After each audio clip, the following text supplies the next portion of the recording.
Hello दोस्तों, नमस्कार। SM किसी चैनल में मैं आप सभी लोगों का दिल से बहुत बहुत स्वागत करता हूँ। दोस्तों, इस वीडियो में हम लोग बात करने वाले एक बहुत ही इंपॉर्टेंट टॉपिक के बारे में। एंड अगर देखा गया तो काफ़ी लोगों को इससे रिलेटेड काफ़ी सारे डाउट भी देखने को मिले, तो सारे डाउट्स आप लोगों के क्लियर यहाँ पे होने वाले हैं।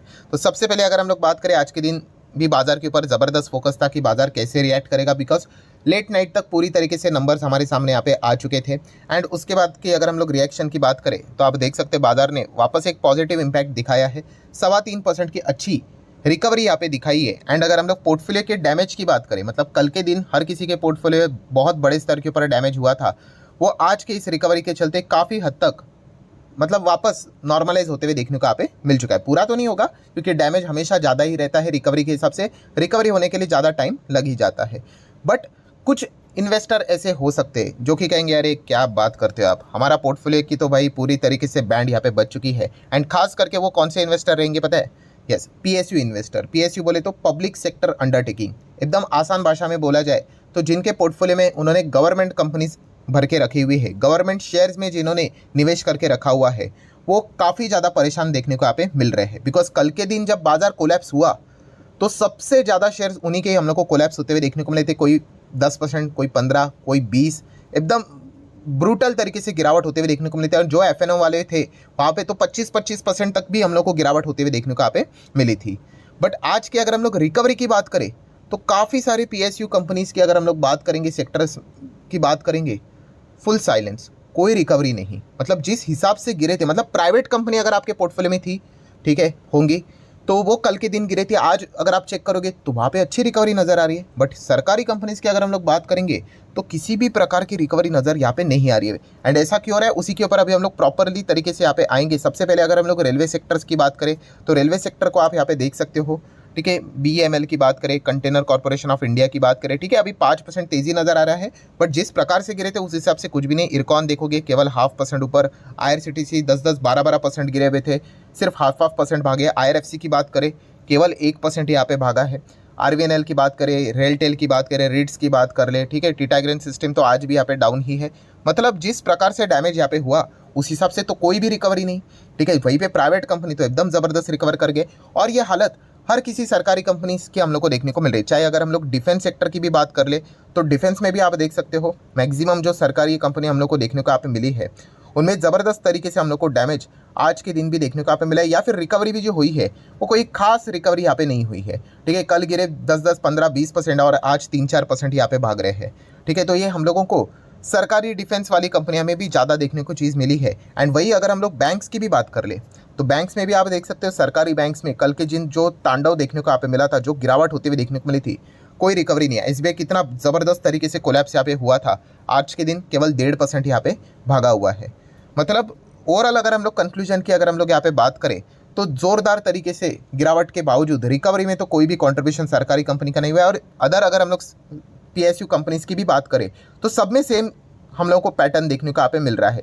चाहे फिर वो एनर्जी से रिलेटेड अगर हम लोग बात करें, पावर से रिलेटेड बात करें, फर्टिलाइजर से रिलेटेड बात कर ले, जितने भी है, रियल इस्टेट से रिलेटेड बात कर ले, इंफ्रा से रिलेटेड बात कर ले, जितने भी सरकारी कंपनियां हैं सब में हम लोग को सेम सिनेरियो देखने को यहाँ पे मिल चुका है। मतलब क्या है दोस्तों कि पूरी तरीके से साइलेंस यहाँ पे सरकारी कंपनीज के चलते देखने को नहीं। और अगर आपके पोर्टफोलियो में वो कंपनी है तो वो सबसे ज़्यादा हम लोग को फ्रस्ट्रेटेड भी नज़र यहाँ पे आ रहे हैं। ऑब्वियसली अभी इसी चीज़ के चलते बहुत सारे क्वेश्चंस यहाँ पे आते रहते हैं कि ये क्या हो गया। प्लस उसी के साथ साथ ये भी पूछा जाता है कि क्या ये अभी सरकारी कंपनीज का दी एंड है, क्या इसके बाद अभी ये सरकारी कंपनियां वापस कम बैक ही नहीं कर पाएगी या नहीं। तो इसी से रिलेटेड सारा सवाल का जो जवाब है वो आप लोगों के सामने यहाँ पे रखना चाहूँगा। वैसे अगर देखा गया कल के दिन येस्टरडे ही मैंने इससे रिलेटेड एक बहुत ही सॉलिड वीडियो कवर किया था। एंड वही चीज़ें हम लोग को ओपनली आज के दिन बाजार में होते हुए देखने को यहाँ पे मिल चुकी है। कौन सी चीज़ें? यस, वही 4 पॉइंट्स मैंने आप लोगों को बोला है कि सरकारी कंपनीज को अगर वापस कम बैक करना है, देखिए कंपनी में इंटरनल कोई इशू नहीं है, बट इन कंपनीज का पूरा मतलब बोलते हैं ना, अगर ये सरकारी कंपनी अगर गाड़ी है, ठीक है, तो इस गाड़ी का जो बोलते हैं ना स्टीयरिंग व्हील जो रहता है वो पूरा सरकार के हाथ में रहता है। सरकार जिस दिशा में लेकर जाना चाहती है वो कंपनी को वैसे चला सकती है, ठीक है। एंड फिलहाल अभी क्या है, वही तो चल रहा है भाई, इलेक्शन का माहौल, सरकार किसकी आएगी नहीं आएगी, इसी से रिलेटेड अनसर्टेनिटी वाला जो माहौल है, तो इसी चीज़ के चलते ही सरकारी कंपनीज में हम लोग को वो पैटर्न देखने को यहाँ पे मिल रहा है। तो जैसे मैंने आप लोगों को कहा कि अगर आप सरकारी कंपनी में जाने का प्लान कर रहे हो या फिर अगर आप ये जज करना चाहते हो कि सरकारी कंपनी का भविष्य क्या है, ठीक है, तो ये 4 पॉइंट्स के ऊपर आप लोगों का ध्यान होना चाहिए। और ये चारों पॉइंट्स अगर एक दिशा में अगर चलना स्टार्ट हुए, मतलब ऐसा नहीं कि अच्छा ये एक पॉइंट हो गया बाकी 3 पॉइंट नहीं हुए तो कोई फर्क नहीं पड़ता, नहीं, यहाँ पे और नहीं है, यहाँ पे एंड है, एंड मतलब ये भी होना चाहिए, ये भी होना चाहिए, ये भी होना चाहिए, ये भी होना चाहिए, तब जाके उसका जो रिजल्ट निकल कर आएगा वो हम कह सकते हैं कि सरकारी कंपनीज में हमें कमबैक शायद से देखने को मिल जाए। सो 4 पॉइंट कैसे कौन से है, तो पॉइंट नंबर 1 जैसे मैंने आप लोगों को बताया, ये कल ही वीडियो बनाकर मैंने आप लोगों को इन्फॉर्म भी किया था। पॉइंट नंबर 1 ये है कि पहले सरकार फॉर्म करो, ठीक है। अभी इसके पहले कैसे हुआ था, 2019 की अगर हम लोग बात करें या फिर 2014 की बात करें, बहुत क्लियर कट मेजोरिटी थी, बीजेपी खुद ही मेजोरिटी के साथ चुनकर आई थी, ठीक है। 2019 में तो 300 पार खुद बीजेपी अकेली थी, इस वक्त क्या हो गया 240, ठीक है। मेजोरिटी ने किसी भी सिंगल लार्जेस्ट पार्टी की अगर हम लोग बात करें, 2014 में भी बीजेपी थी, 19 में भी थी, 272 प्लस थे, इस वक्त सिंगल लार्जेस्ट पार्टी बीजेपी है बट 240। सो यहाँ पे अभी क्या करना पड़ेगा, यस, बाकी जो उनके मित्र दल है उनको लेकर उनको आगे बढ़ना पड़ेगा। तो अभी वो इफ बट का खेल हम लोग को देखने को यहाँ पे मिल रहा है। हाँ, डेफिनेटली अलग अलग खबरें यहाँ पे सामने आ रही है। पहला वीडियो जो हम लोगों ने कवर किया वो इसी से रिलेटेड कवर किया है कि जो पावरफुल उनके जो मित्र दल देखने को मिल रहे हैं, खास करके अगर हम लोग चंद्रबाबू नायडू जी की बात करें एंड नीतीश कुमार जी की बात करें, वो किसके साथ जाएंगे। तो फिलहाल तो अभी तक की खबर तो ये है कि वो एनडीए को ही सपोर्ट करेंगे करके, फिलहाल तो, ठीक है। वो कल पलटी मारेंगे नहीं मारेंगे आई डोंट नो, अगर जो भी होगा वो मैं आपको इन्फॉर्म कर दूंगा। बट येस, इसी चीज़ के चलते पहला वाला पॉइंट यहाँ पे क्या था कि सरकार कौन फॉर्म कर रहा है, 90% चांसेस एनडीए के ही हम लोग को ज़्यादा देखने को यहाँ पे मिल रहे हैं। बट फिर भी ये पहला वाला पॉइंट था, ठीक है। ये कल भी मैंने आप लोगों को यहाँ पे बताया था, ये हो गया point number 1। Then point number 2, अगर सरकार फॉर्म यहाँ पे कर ही रहे एनडीए, तो प्राइम मिनिस्टर कौन होगा, इसमें भी 95-99% सर्टेनिटी यही है कि नरेंद्र मोदी जी ही रहेंगे। बट फिर भी क्या पता भाई, इनकमिंग ये जो यहाँ पे जो पार्टी के लोग यहाँ पे जो आ रहे हैं इनके साथ यहाँ पे आएंगे, क्या पता वो कोई बहुत बड़ा प्रस्ताव सामने यहाँ पे रख दे, ठीक है। तो इस प्रकार की भी चीज़ें हो सकती है। बट अगेन कह रहा हूँ नरेंद्र मोदी जी के ही चांसेस ज़्यादा है, बट फिर भी ये भी एक मुद्दा है। तो ये हो गया सेकेंड पॉइंट कि पहले सरकार फॉर्म करो, फिर उसके बाद प्राइम मिनिस्टर कौन है वो बताओ। देन उसके बाद पॉइंट नंबर 3, ये सबसे इंपॉर्टेंट है, इसको जितना स्टार लगाना है लगाओ, ठीक है। Very very very important.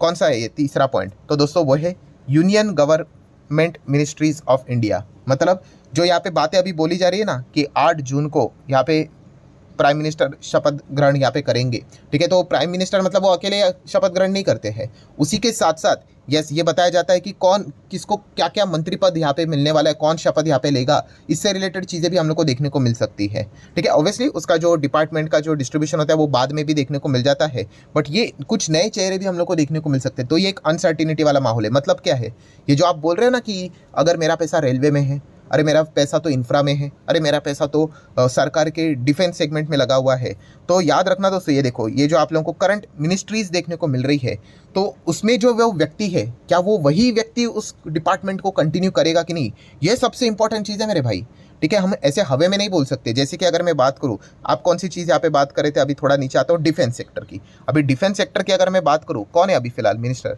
Rajnath Singh ji है। अभी राजनाथ सिंह जी ने बहुत बड़े बड़े स्टेटमेंट करके रखे हुए हैं कि खास करके एयरक्राफ्ट कैरियर से रिलेटेड, जो मैं बहुत बार रिपीट भी कर चुका हूँ कि 5 से 6 एयरक्राफ्ट कैरियर हम भारत देश को देना चाहते हैं करके।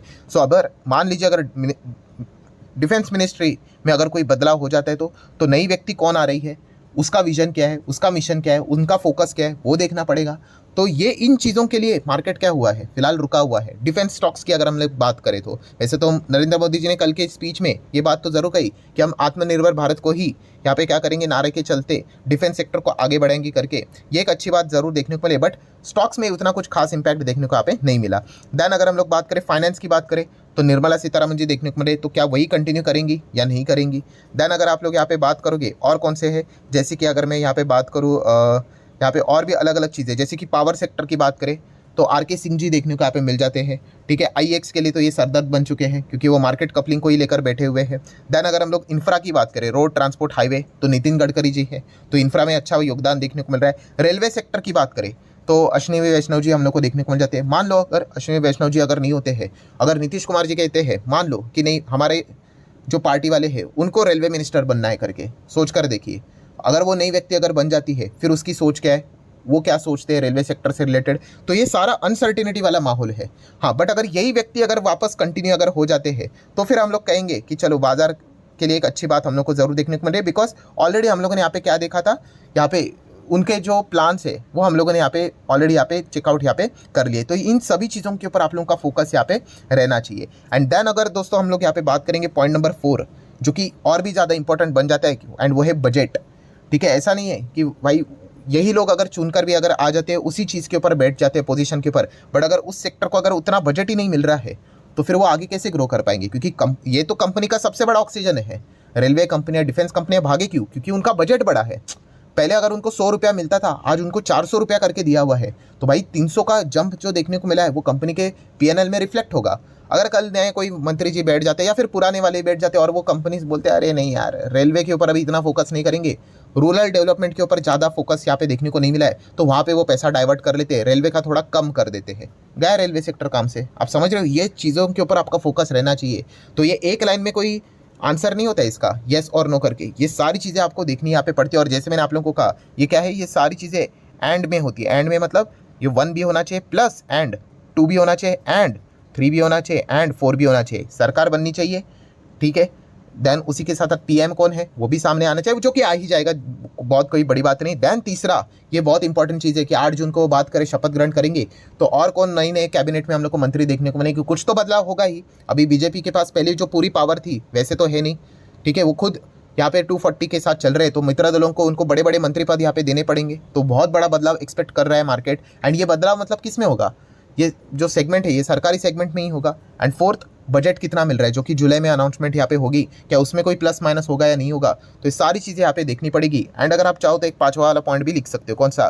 कि ये सारी चीज़ें होने के बाद जो सरकार अभी बन रही है वो टिकनी भी चाहिए, ठीक है। ये भी एक इंपॉर्टेंट चीज़ है, क्योंकि सबसे ज़्यादा जो मेजोरिटी है वो 240 सीट वाली है।